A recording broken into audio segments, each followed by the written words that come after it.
किंवा राज्य अधिवेशन ज्याला म्हणतो आपण, तो पहिल्यांदाच घेत आहोत आणि त्याला या जिल्ह्यातील लोकांनी आणि महाराष्ट्रातूनही भरपूर प्रतिसाद दिला.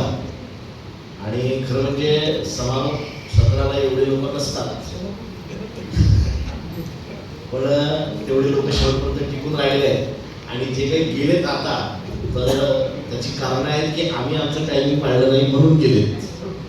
कारण आम्हाला 3 वाजताच्या आतमध्ये म्हणजे हे सेशन संपवायचं होतं. सगळ्यांनी आपले आपले राखीव 5 मिनिटं घेतले असते तर कदाचित म्हणजे 3 वाजता मला संपवलं पाहिजे होतं. पण आता 3 वाजता माझं सुरू होत आहे कंक्लुडिंग. कल्पना आहे की तुम्ही सर्वांनाच भूक लागलेली असेल, जेवणाची वेळ झालेली आहे. तुमचा अंत मी बघणार नाही, जास्त वेळ घेणार पण नाही. महत्त्वाच्या गोष्टी आहेत. समारोपीय सत्र आपण ठेवलेलं आहे इथं, आणि समारोपीय सत्र म्हणजे एक प्रकारचं मूल्यमापन असतं आपलं आणि संदेश पण असतो महत्त्वाचा की आपण हे सगळं आयोजित केलेलं आहे, तर आपण काय घेऊन गेलं पाहिजे. आणि आता फील्डमध्ये जात असताना आपण कशा पद्धतीनं म्हणजे ही प्रेरणा जी आहे, कारण कोणताही कार्यक्रम हा आपल्याला प्रेरित करण्यासाठी असतो. म्हणजे अधिवेशन घ्यायचं म्हणून घ्यायचं नसते, किंवा जिल्हा अधिवेशन घ्यायचं म्हणून घ्यायचं नसते, राष्ट्रीय अधिवेशन घ्यायचं म्हणून घ्यायचं नसते. कार्यक्रम हा एक हाऊस म्हणून नसते, तर प्रत्येक कार्यक्रमाचा एक आपला उद्देश असतो. आणि त्या कार्यक्रमाचा खरा उद्देश असा असतो की प्रेरित करायचं असते, कार्यकर्त्यांना प्रेरित करायचं असते. आणि त्याचबरोबर स्वतःचं मूल्यमापनही करून घ्यायचं असते की आपण कुठे आहोत, आपली ताकद काय आहे, आपली शक्ती काय. मला वाटते कालच्या प्रतिनिधी सत्रामध्ये बऱ्यापैकी या अनुषंगाने झालं होतं. तर बरेचसे जिल्हे हे पूर्वतयारी करून आलेले नव्हते. तर माझी अशी विनंती राहील की त्या सर्व जिल्ह्यांनी ते सर्व प्रश्न घेऊन आपल्या आपल्या जिल्ह्यात जावं आणि आपलं आपलं मूल्यमापन करावं आणि ते राज्यालाही कळवावं. म्हणजे देशाच्या पातळीवरही जसं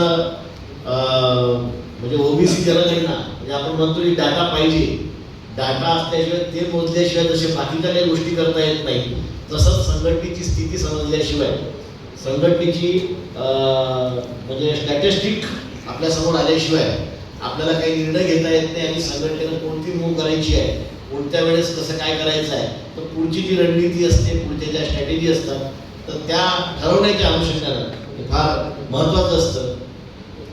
तेव्हा पुन्हा एकदा सर्वजण शेवटपर्यंत उपस्थित राहिलेत म्हणून मी सर्वांचं आभारही मानतो. आणि बुलढाण्याच्या युनिटनं खास करून गवई सर असतील, ते गोपाल घेवंदे असतील, आहे अजून राजेश साळवे सर आहेत. तर या सर्वच लोकांचं सगळ्यांचं नाव नाही घेणार मी, परंतु एकूण जी टीमवर्क इथं त्यांनी दाखवलं आणि एक अभूतपूर्व आणि खूप सुंदर नियोजन केलं. कालपासून जे लोक आलेले आहेत तुम्ही सगळे रिलॅक्स आहात, म्हणजे कोणाला काही दुःख, काही तकलीफ, काही त्रास, काही ट्रबल काही नाही, आहे की नाही. हे सगळं ठेवण्याचं कारण काय माहितीये का, की आपण जेव्हा एखादी गोष्ट करत असतो तेव्हा ती बिंदूपणानं आणि मॅक्झिमम कार्यकर्त्यांचं इन्व्हॉल्वमेंट या दिशेनं असलं पाहिजे, त्यांचं कॉन्सन्ट्रेशन असलं पाहिजे त्या दिशेनं. या सर्व गोष्टीचं जे काही नियोजन आहे ते जाणीवपूर्वक आपण प्रत्येक वेळेसच करत असतो आणि यावेळेस ते अधिक चांगल्या पद्धतीनं करण्याचा आम्ही विचार केला. भटकर साहेबांनी सांगितलं त्या प्रकारचं ही इन्व्हेस्टमेंट आहे. जसं की गोपाल म्हणला की मी बामसेट युनिव्हर्सिटीचा विद्यार्थी आहे, तर मी पण नेहमी असं म्हणत असतो, म्हणजे आहे बामसेट युनिव्हर्सिटी आहे, एक मुक्त विद्यापीठ आहे, इथं काही अभ्यासक्रम नाही आहे कोणता किंवा कोणती परीक्षा द्यावी लागत नाही, परंतु इथली परीक्षा फार कठीण आहे. म्हणजे परीक्षा द्यावी लागते पण वेगळी परीक्षा असते आणि ती फील्डची परीक्षा असते.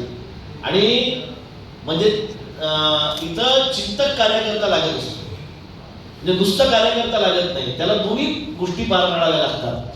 म्हणजे प्राध्यापक असेल तर त्याला फक्त म्हणजे आपलं वाचायचं, समजून घ्यायचं, चिंतन करायचं, लोकांना सांगायचं, म्हणजे त्या विद्यार्थ्यांना सांगायचं एवढंच काम असतं. इथं विद्यार्थी पण शोधायचे असतात आणि कोणाला काय सांगायचं हे पण ठरवावं लागत असते. आणि त्यामुळं खऱ्या अर्थानं ही अशी एक समृद्ध मुक्त विद्यापीठ आहे, असं एक ओपन युनिव्हर्सिटी आहे. आणि या ओपन युनिव्हर्सिटीमध्ये जे जे लोक मनापासून प्रवेश घेतात तर ते तसे तसे डेव्हलप होतात.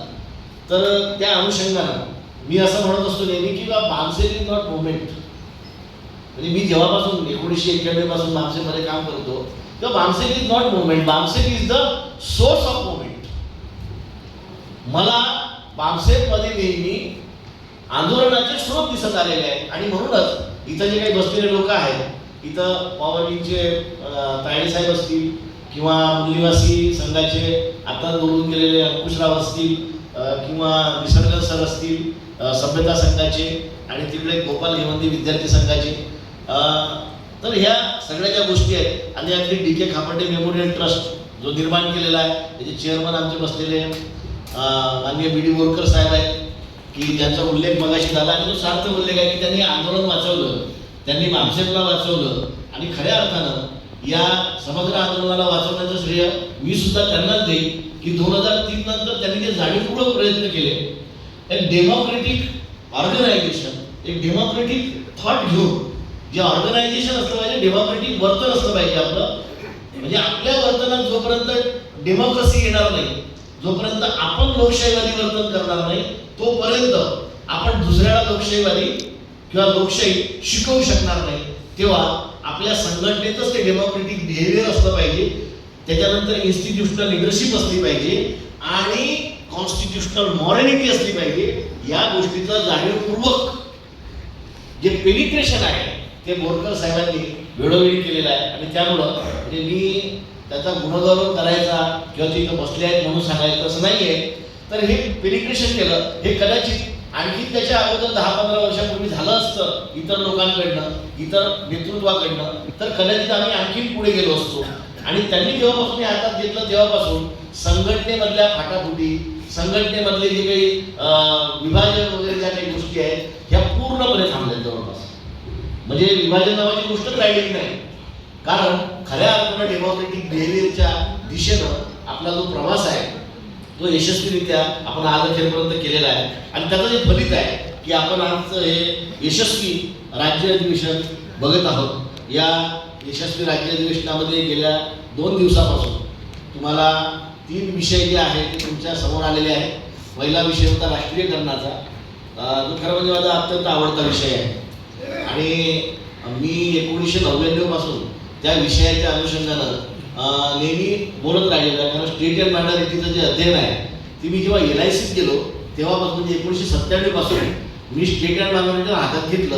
आणि तेव्हा मला लक्षात आलं की आपला येणारा भावी कार्यक्रम जो आहे ना, आणि ज्याला पर्यायी व्यवस्था म्हणतो आपण, म्हणजे या देशामध्ये जर आपल्याला पर्यायी व्यवस्था द्यायचा असेल, पर्यायी प्रोग्राम द्यायचा असेल, पर्यायी पॉलिटिकल प्रोग्राम द्यायचा असेल तर स्टेट अँड मायनॉरिटी शिवाय पर्याय नाही आहे. हे तेव्हापासून म्हणजे माझे डोक्यात आलं. आणि त्याच्यानंतर आपण वेळोवेळी बामसेलनं वेगळ्या वेगळ्या पद्धतीनं या सगळ्या विषयांना हातात घेतलेला आहे. राष्ट्रीयकरण हा मुद्दा सुद्धा आमच्यासाठी नवीन नाही आहे. आम्ही पहिल्यापासूनच राष्ट्रीयकरणाचा मुद्दा घेत आलेलो आहोत.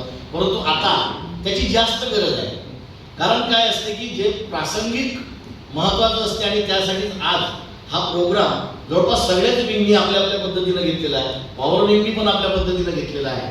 आणि राष्ट्रीयकरण का पैगाम, निजीकरण पण लगाम असा तो हिंदीतून आला. त्याच्यामुळे जरा मराठीमध्ये तो तेवढ्या जोरकस शब्दामध्ये तुमच्यासमोर नाही पोहोचत, परंतु हिंदीमध्ये म्हणजे राष्ट्रीयकरण का पैगाम, निजीकरण पण लगाम, म्हणजे या पद्धतीनं तो येतो. आणि हे म्हणजे राज्य समाजवादाकडे आपली वाटचाल. आणि तो राज्य समाजवाद काय आहे हे जसं बाबासाहेबांनी त्याच्यामध्ये सांगितलेलं आहे. आणि राज्य समाजवादामध्ये खाजगीकरण मुक्त आणि राष्ट्रीयकरण युक्त असा जो देश, असा जो राष्ट्र आहे, तर ते राष्ट्र निर्मिती प्रक्रिया जोपर्यंत आपण करत नाही तोपर्यंत जसं गरुडकर साहेब म्हणले की 90% लोकांचा या देशातल्या शासन प्रशासनामध्ये सत्तेमध्ये सहभाग नाही आहे, तर नाही आहे. तो राष्ट्रीयकरणाशिवाय येणार नाही. आणि तो सुरू झाला होता आणि नेमकं 80च्या दशकात त्याची सुरुवात झाली आणि 90च्या दशकात खाजगीकरण सुरू झालं. आणि त्यामुळं आमचा जो सहभाग, वाढता सहभाग लक्षात घेऊनच त्यांनी ते केलं. आणि म्हणूनच बोरकर साहेब म्हणतात की ते आम्हाला देऊ इच्छित नाही. म्हणजे इकडून तिकडून आम्ही हिसकावून घेण्याचा प्रयत्न केला. असं म्हणतात की मागणे से भीक मिळतीये, अधिकारावर हक छिन्न पडते. आणि जेव्हा आम्ही ते हिसकावून घेण्याचा प्रयत्न केला, त्या क्षमतेमध्ये आलो, तेव्हाच नेमकं त्यांनी म्हणजे मगाशी मला एक पोस्ट दाखवली निसर्ग सरांनी की पंक्तीला बसलो आणि बुद्धी संपली. पंक्तीला बसतो आणि बुंदी संपली. म्हणजे नेमकं आता आम्हाला खायची वेळ आलेली होती आणि तेवढ्यात त्यांनी आमच्या तोंडाचा घास हिसकावून घेतलेला आहे.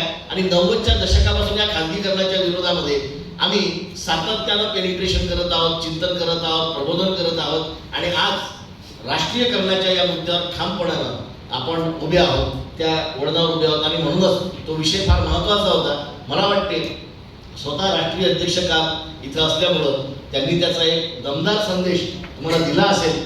तो संदेश आपल्या मेंदूमध्ये कोरून घ्या. आणि नुसतं कोरून घ्यायचं नाही, खरं म्हणजे आम्ही समजून घ्यायचं असते, पोपटपंची करायची नसते. तर आम्ही तो संदेश समजून घेतला पाहिजे. तो संदेश तळागाळापर्यंत, शेवटच्या माणसापर्यंत आम्हाला तो पोहोचवता आला पाहिजे. कारण हे कॅडर बेस ऑर्गनायझेशन आहे. आणि त्यासाठी म्हणून तुम्हा सर्वांचं कौतुक आहे की तुम्ही इथं उपस्थित झालात. आणि खरोखर आपण आपलं तन मन धन देऊन जेवढं सगळं येतो, तर ही सगळी इन्व्हेस्टमेंट जी आहे ही वाया जाऊ नये, ही कामी लागावी, याचं आपल्या म्हणजे परिणामांमध्ये रूपांतर व्हावं, सुपरिणामांमध्ये रूपांतर व्हावं. आणि त्यासाठी बोरकर साहेब म्हणतात की सत्तेत यावं लागेल. तर सत्तेत येण्यासाठी त्याचा वापर झाला पाहिजे. त्यासाठी आम्हाला तळागाळात लोकांपर्यंत पोहोचावं लागेल. लोक वाट पाहत आहेत, आम्ही जात नाही आहोत. आणि हे गवई साहेबांनी इथं दाखवून दिलेलं आहे. इथं गवई सरांनी BS4चा जो कार्यक्रम आहे तो म्हणजे ठिकठिकाणी चांगल्या पद्धतीनं म्हणजे त्याचं हे झालेलंच आहे. पण विशेष कौतुक मी इथं राजेश गवई सरांचं करीन की त्यांनी इथं आपल्या या सर्व कार्यकर्त्यांना टीमला घेऊन अगदी गावोगावी जे पीपल्स सोशल ॲक्शन कमिट्या स्थापन करण्याच्या अनुषंगानं गवई सरांनी त्याच्यासाठी टाळ्या झाल्या पाहिजे. कारण त्यांनी चिखली तालुका आणि बुलढाणा परिसर जे आहे ना, तर या सर्व परिसराला पिंजून काढलं. प्रत्येक गावागावामध्ये अगदी त्यांच्या कारवरच त्यांनी संविधान लिहून ठेवलेलं आहे. आणि त्यामुळं ते संविधान एक्सप्रेस त्यांची प्रत्येक गावात जाते. हातात एक साधा भोंगा असतो आणि ते लोकांना तिथं गोळा करतात, ग्रामपंचायत समोर गोळा करतात, कोणत्या चौकात गोळा करतात आणि लोकांना दररोज आपलं संविधान सांगतात. आपली ड्युटी संपल्यानंतर संध्याकाळी ते जातात. आता गवई सरांनी हे काम केलं, असंच आमच्या अनेक कार्यकर्त्यांनी हे काम केलेलं आहे. आम्ही कधी कधी लोकांपर्यंत जातो, परंतु आम्ही आमच्या केलेल्या कामाला कन्वर्ट करत नाही आमच्या परिणामांमध्ये. तर इथं आम्ही चुकत असतो. त्यामुळं मी असं म्हणेन की आम्ही लोकांपर्यंत जातच नाही असंही नाही आहे, जातो कमी प्रमाणात का होईना पण आम्ही जातो. पण आम्ही गेलं तर पाहिजेच, लोकांपर्यंत प्रचार प्रसार तर आम्ही केलाच पाहिजे. पण त्या लोकांना आमच्या आंदोलनासोबत जोडण्यासाठी प्रयत्न केले पाहिजे. आणि त्यासाठी विशेष टेक्निक जी आहे तर तेही अवलंबले पाहिजे. तर काही अडचणी येत असतील तर त्याची चर्चा केली पाहिजे आणि त्या लोकांचं इन्व्हॉल्वमेंट घेतलं पाहिजे. आता बघा, दळणवळणाची साधनं फुले आंबेडकरांच्या काळामध्ये एकदम कमी दिसून येतात आपल्याला, परंतु त्या काळामध्ये त्यांनी एक हात दिली तर कितीतरी 5-25 गावातले लोक एकत्र यायचे. आणि एका सभेला बाबासाहेबांच्या त्यावेळेच्या सभेला 25-25 हजार महिला असायच्या. आणि आज 25,000 महिला एकत्र करणं आमचं स्वप्न होऊन जातं. दळणवळणाची साधनं वाढलेली आहे. व्हॉट्सअप आहे, आपला स्मार्ट मोबाईल आहे. आता म्हणजे आम्ही एका क्षणात या शहरानं त्या शहराला कळवू शकतो. पण आम्ही आता माणसं एकत्रित करायला कमी पडत आहोत. आम्ही माणसांना एकत्रित करायला कुठेतरी कमी पडत आहोत. आणि काल परवा म्हणजे मगाशी शिंगारे साहेबांनी काही म्हटलं मगाशी की ते त्यानंतर आपण त्याचा ऑडिट करत बसू. परंतु आज त्या व्हॉट्सअपचा, त्या स्मार्टफोनचा, त्या दळणवळणाचा त्यांनी प्रॉपर वापर केला त्या लोकांनी. आणि तो वापर करून आज तिथे गर्दी जमवली. गर्दी तर जमवावी लागेल, कारण गर्दी जमवल्याशिवाय तुम्हाला ताकद दाखवता येणार नाही. 90% लोक आपले आहे. बोरकर साहेब नेहमी सांगतात, तुम्हाला दिवसात 10 लोक भेटतात, त्या 10 लोकांपैकी 9 लोक तुमचे असतात. त्याच्यामुळे बिंदास बोला, बिंदास सांगा, त्या लोकांपर्यंत तुमचा विचार पोहोचवा. जोपर्यंत आपण हा पोहोचवणार नाही तोपर्यंत आपण रिझल्टमध्ये कन्वर्ट करू शकणार नाही. आपल्याजवळ असलेल्या माहितीला, आपण करत असलेल्या प्रचार प्रसाराला, तेव्हा रिझल्टमध्ये कन्वर्ट करण्याच्या दिशेनं म्हणजे आपण त्याचा विचार केला पाहिजे. आणि त्यासाठी म्हणून केवळ आपल्याला पोपटपंची करून चालणार नाही, केवळ जेवढं सांगितलं तसंच नाही, तर त्याच्या मागचा भाव तो समजून आपण घेतला पाहिजे. आणि त्या अनुषंगानं आपण सर्व प्रयत्न करणार आहोत. कारण नंतरचा जो दुसरा विषय आहे तो संघटनात्मक विकासासमोरील सामाजिक आर्थिक राजकीय आव्हाने त्यावर मात करण्याचे उपाय आणि प्रासंगिक परिसंवाद. म्हणजे याच विषयाच्या अनुषंगाने मी आतापर्यंत जे काही मांडलं तर ह्याही विषयाच्या अनुषंगाने आहे की आम्हाला आमचं मूल्यमापन करणं गरजेचं आहे. प्रतिनिधी सत्र जे आहे तर या प्रतिनिधी सत्रामध्ये विशेष करून 6 तास तुम्हाला काल दिले होते तर ते तुम्ही पुन्हा एकदा घरी जाऊन मनन चिंतन करा आणि आपल्या ज्या काही कमी असतील उणिवा असतील त्या कशा भरून काढता येतील, त्याला पुढे कसं नेता येईल. तुम्हाला काही सुचत नसेल तर वरिष्ठांशी बोला, ज्यांच्याकडे ते रिझल्ट ओरिएंटेड काम होते त्यांच्याशी बोला, समाजाशी बोला. हे फार महत्त्वाचं आहे. आणि तिसरं जे आहे तर जातीय जनगणना रोखण्यासाठी रचल्या जाणाऱ्या ब्राह्मणवादी डावपेचांविरोधात तातडीच्या राष्ट्रव्यापी जन आंदोलनाची गरज याचा विषय झाला.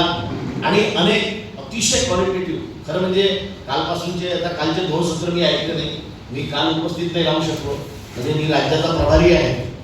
पण असं आहे की मी क्लास 1 अधिकारी आहे, त्याच्यामुळं आमच्या काही मर्यादाही आहेत आणि त्यामुळं आमच्याकडे आलेल्या अंदाज समितीच्या दौऱ्यामुळं मला काही तिथून हलता नाही येत आणि काल तो दौरा निघून गेला आणि मग रात्री मग माझ्या सहकार्यांसोबत मी आपला स्पेशल गाडी करून रात्री 2 वाजता इथं पोहोचू शकलो. तर कालचे मला ऐकता नाही आले, परंतु म्हणजे जे काही मी कानोसा घेतला तर अतिशय म्हणजे पूर्ण उपस्थितीमध्ये आणि चांगल्या पद्धतीनं कालचे 2 सेशन झाले. आणि आजचा जो सकाळचा सेशन आहे तो तर मी स्वतः बसून इथं ऐकला आणि अतिशय दमदार गुणवत्तापूर्ण झालं. शिंगारे साहेबांचं म्हणजे आपलं तिरपुडे साहेबांची मांडणी असो, बोरकर साहेबांचा काही प्रश्नच नाही. आणि त्याच्यानंतर आमच्या या सत्राची अध्यक्षता करणारे गणोरकर साहेब आणि आणखीन एक पडगाण साहेब. तर पडगाण साहेबांनी अतिशय सगळ्यांनी समर्पक अशी जी काही मांडणी केली ती प्रेरणादायी मांडणी होती. अतिशय अकॅडमिकली मी असं म्हणेल की अकॅडमिक लेवलचा आणि अतिशय उच्च दर्जाचा असा तो मगाशी काही चर्चा झाली ही चर्चा त्या लेवलची झालेली आहे. जेव्हा कार्यकर्त्यांनी त्या चर्चेतून समजून घ्यावं, आता समजलं नसेल तर त्याचे व्हिडिओज उपलब्ध होतातच तुम्हाला फेसबुकवर, यूट्यूबवर. पुन्हा ऐका, पुन्हा ती माहिती साठवून घ्या आणि त्या माहितीचा वापर करा. त्यातून त्यांनी काही तुम्हाला रेफरन्सेस दिलेले आहेत ते पुस्तकं वाचा. जर बोरकर साहेबांनी काही रेफरन्सेस दिले, शिंगारे साहेबांनी काही रेफरन्सेस दिले, पडगाण साहेबांनी काही जे काही रेफरन्सेस आपल्या याच्यात आलेले आहेत ते सगळे रेफरन्सेस जे आहेत तर ते पण शोधा आणि वाचा. कारण आपण ते वाचल्याशिवाय, ते समजून घेतल्याशिवाय आणि मुळातून काही गोष्टी समजल्याशिवाय संविधानाचे डिबेट्स आहेत ते जसं याही वयामध्ये आता बोरकर साहेब अत्यंत अखंड वाचन करत आहेत. आम्हाला ठीक आहे काम करता करता तेवढं शक्य नाही, पण जेवढं शक्य आहे तेवढं आम्ही संविधानाचे जे काही डिबेट्स आणि खंड आहे ते वाचले पाहिजे. त्याच्याशिवाय आम्हाला त्या संविधानाच्या अनुच्छेदामागील भावना ज्या आहेत तर त्या लक्षात येणार नाही. तर या सर्व गोष्टी आपण सर्व करणार आहोत. तेव्हा या अधिवेशनाची पूर्वतयारी करताना अनेक घटकांपर्यंत गोपाल म्हणला की कितीतरी विद्यार्थ्यांपर्यंत तो पोहोचला. तर आता आपण ज्यांच्यापर्यंत पोहोचलो त्यांनी आपल्याला किती प्रतिसाद दिला हे महत्त्वाचं नाही आहे, आपण त्यांच्यापर्यंत पोहोचलो हे महत्त्वाचं आहे. आणि आता ज्यांच्यापर्यंत आपण पोहोचलो त्यांच्यापर्यंत पुन्हा हे सगळं रिपोर्टिंग घेऊन जा आणि पुन्हा एकदा त्या लोकांना भेटून आणि आपुलकीनं त्यांच्याशी संवाद साधून आपल्याला या आंदोलनासोबत एका माणसाला जोडणं गरजेचं आहे. 90च्या दशकामध्ये असेल म्हणजे 90च्या दशकापर्यंत साधारण मोबाईलचा वापर नव्हता. मी मगाशी सांगत होतो की दळणवळणाची साधनं कमी असताना आमच्याकडे माणसं खूप होती आणि माणसांच्याजवळ माणसं खूप होती. 90च्या दशकामध्ये मी जवळपास मी स्वतःही 150-200 पेपर आम्ही स्वतः वाटायचो आणि तेव्हा कुठं ती लोक जी आहे ती उभी व्हायची. आणि आता जे आहे तर आम्ही जसजसं म्हणजे असं परावलंबी होत आला तर जो प्रॉब्लेम झालेला आहे पुन्हा एकदा आम्हाला आमचं जे मूळचं टेक्निक आहे, मूळचं जे तंत्रज्ञान आहे त्या गोष्टीवर पुन्हा एकदा विचार करावा लागेल. लोकांपर्यंत 1 to 1 जाण्याचा प्रयत्न करावा लागेल. नाही 1 to 1 जिथं जाणं शक्य नाही आहे तिथं टेलिफोनिकली जाऊन त्या सगळ्यांशी आपल्या प्रत्येकाच्या मोबाईलमध्ये किमान 1001 कॉन्टॅक्ट आहेत. बरोबर आहे, 1001 कॉन्टॅक्ट आहेतच. त्या 1000 मधले 900 कॉन्टॅक्ट आपलेच आहेत. तेव्हा ते 1000 मधले -100 करा आणि ते जे 900 लोक आहेत त्यांच्याशी सतत संपर्कात राहा. मग हे फिजिकली किंवा म्हणजे वर्टिकली जसे आपल्याला हे राहत असेल तर ते आपल्याला हे करता येईल. तेव्हा या अधिवेशनाचं जे काही फलित आहे तर ते फलित तेव्हाच होईल. यस मोरे सर काही म्हणत होता. तर या अधिवेशनाचं फलित तेव्हाच होईल जेव्हा आम्ही जे काही या गेल्या 2 दिवसात ऐकलं, अनुभवलं, जे काही आम्ही समजून घेतलं ते आम्ही समाजापर्यंत पोहोचवलं पाहिजे. ते आमच्या मेंदूत नाही ठेवलं पाहिजे. म्हणजे त्याला जर मेंदूतच ठेवलं तर त्याला काही अर्थ नाही. ते आपल्या पोटातच ठेवलं, कारण ह्या काही गोपनीय गोष्टी नाही आहेत. ह्या गोष्टी अशा सांगायच्या गोष्टी आहेत. तेव्हा मी परत एकदा म्हणजे काय म्हणणार त्याला की पोपटपंचीच्या अनुषंगानं, म्हणजे शेवटी 3 जे पोपट असतात त्यातला जो पहिला पोपट आहे तो पोपटपंची, तो आपल्याला सगळ्यांना माहीत आहे. आपल्या घरात असतो, त्याला आपण काहीतरी शिकवतो तो तेवढंच बोलतो. दुसरा पोपट आपल्या लहानपणी आपल्या ओळखीचा झालेला होता, तो म्हणजे एक राक्षस असतो आणि त्या राक्षसाचा जीव कोणत्या तरी एखाद्या पोपटात असतो आणि मग तो राजकुमार जातो त्या राक्षसाशी लढतो. तो राक्षस काही मरत नाही. शेवटी म्हणजे ते जे म्हणजे पोपट आहे त्या पोपटामध्ये जीव असल्यामुळे त्या पोपटाची जेव्हा मान पिरगडतो तेव्हा तो राक्षस मरतो. तेव्हा आता असं आहे की याचा धडा आम्ही कसा घ्यायचा ब्राह्मण त्यांनी घेतलेला आहे. त्यांना माहित आहे की आमचा जीव संविधानामध्ये आहे. आमचा पोपट संविधान आहे आणि त्या संविधानामध्ये आमचा जीव आहे, म्हणून त्या संविधानाला पूर्णपणे निरस्त करण्याच्या प्रयत्नात आहेत आणि आपला जीव घेण्याच्या प्रयत्नात आहे. ते कालही आम्हाला राक्षस म्हणत होते आणि आजही ते आम्हाला राक्षस समजतायत. ते आजही आम्हाला त्या पद्धतीने समजतायत. म्हणून आम्हाला जो तिसरा पोपट आहे तो फार महत्वाचा आहे. म्हणजे एका शेळीच्या घरी एक पोपट होता आणि तो पोपट समजून उमजून चालणारा पोपट होता. एक दिवस शेठजी सजून धजून निघाले आपल्या बायकोला सोबत घेऊन. तर तो पोपट म्हणाला की शेठजी कुठं निघालात? ते म्हटले काही नाही, सत्संगाला निघालो.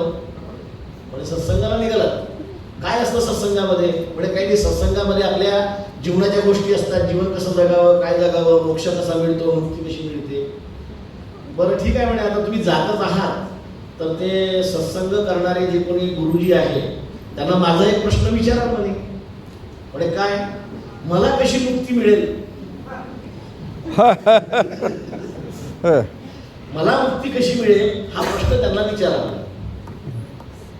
मग ते शेठी जातात, सत्संग वगैरे निपटल्यानंतर गुरुजीला भेटतात की माझ्या घरी एक पोपट आहे आणि त्या पोपटानं तुमच्यासाठी एक प्रश्न पाठवलेला आहे.